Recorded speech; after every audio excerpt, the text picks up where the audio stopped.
Hello guys, ito na po yung good news ko sa inyo. Ngayon 2022 po, tumaas na ang minimum wage ng mga manggagawa dito sa South Korea. Inilabas na ng MOEL, no? Ministry of Employment and Labor, at saka inilabas na rin po ng POAA, bago na ang minimum wage dito sa South Korea.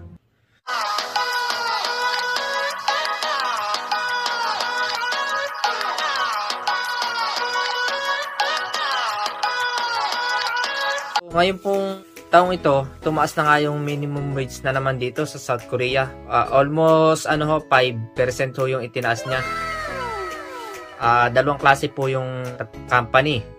Ang una, yung mga small business, tapos yung isa naman, yung large business. Dito po sa small business, family business, tapos ito po ay binubuo ng 5 workers pababa. Tapos sa naman po, sa large company, yan naman po yung mga 5 tao pataas po yung mga workers dyan. Paano ba yan mga kababayan? Pasensya na kayo at mabubunyag na ngayon yung mga sikreto nyo. Oh no! Kung naglilihim man kayo ng sweldo ninyo sa mga pamilya nyo or sa asawa ninyo na nasa Pilipinas. Pasensya na kayo kasi nag-vlog lang naman ako. Po sa inyo yung monthly minimum wage ngayon 2022 dito sa South Korea. Ang una ko pong i-discuss ay yung 2021 para makita natin yung pagkakaiba niya at yung magkano ba ang naidagdag. Noong pong 2021, per hour po ay 8,720. Tapos ngayon pong 2022, 9,160 po.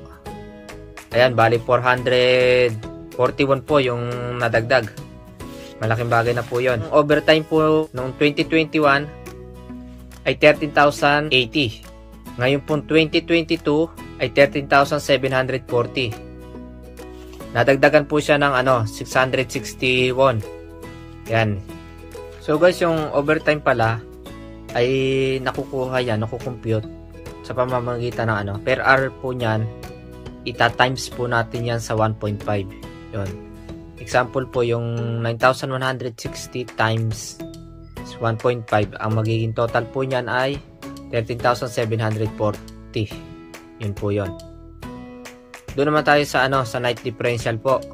2021 ay 4,360. Kung 2022 ay 4,580. Ito pong night differential ay para doon lang po sa may mga panggabi na mga EPS worker.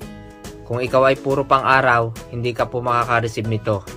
Tapos yung pong night differential ay nagsisimula alas 10 ng gabi hanggang alas 6 ng umaga.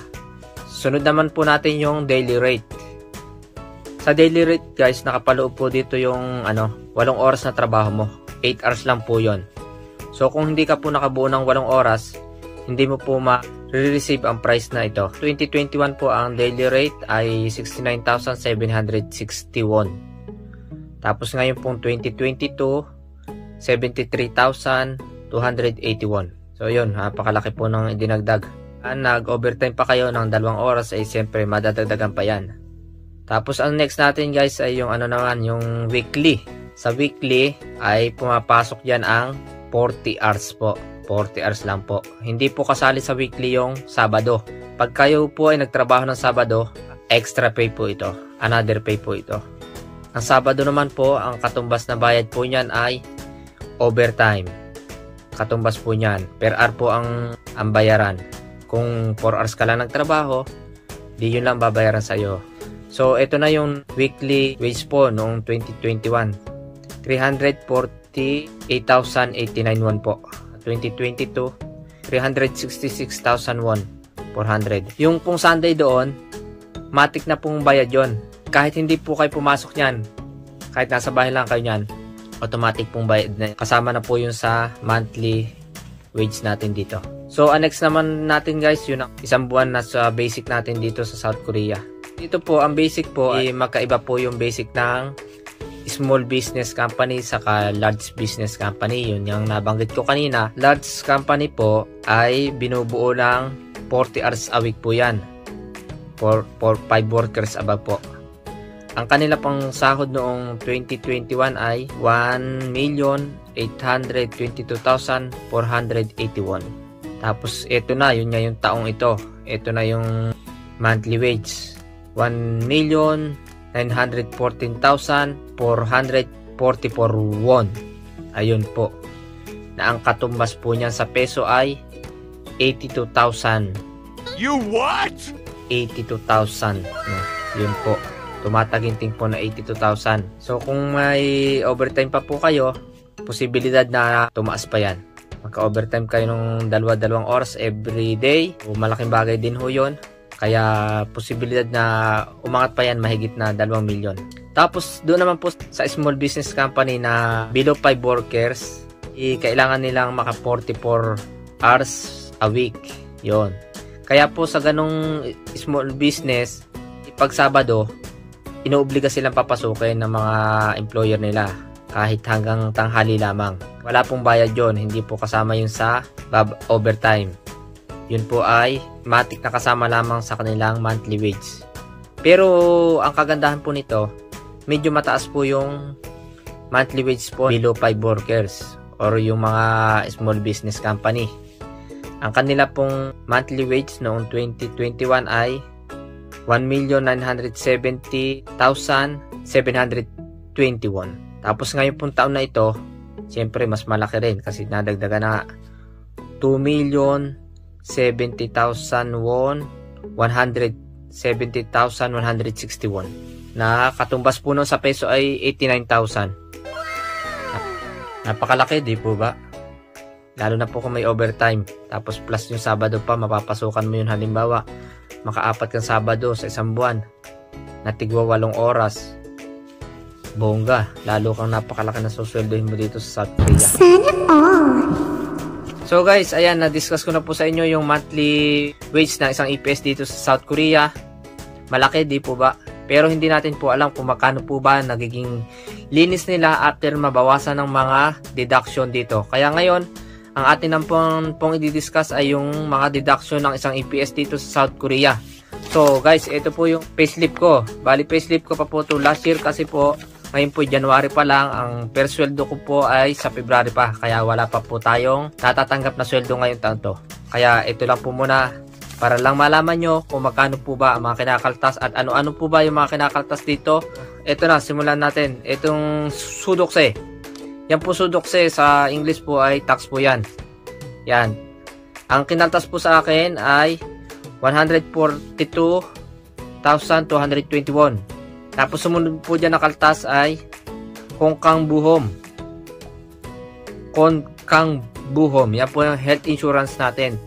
Yan pong health insurance natin ay nagagamit natin yan kapag tayo ay na-hospital. Malaki po ang ating makukuha discount pag tayo sa ating mga bills. Mga 80% po ang ating mababawas pag tayo nagpa-hospital. Kaya napakalaking tulong po nito. So ang kinaltas po sa akin dyan ay 111,751. Tapos ang sunod na kaltas dyan ay Hukmin Yonggum. Yon. Sa English naman po yan ay ano yan, yung parang SSS sa atin yan. Yan. Bali kinaltasan po ako dyan ng 144,181. So bali kinaltas po yung sa sweldo ko. Tapos iba pa po yung contribute ni Sadyang doon or nung company mo.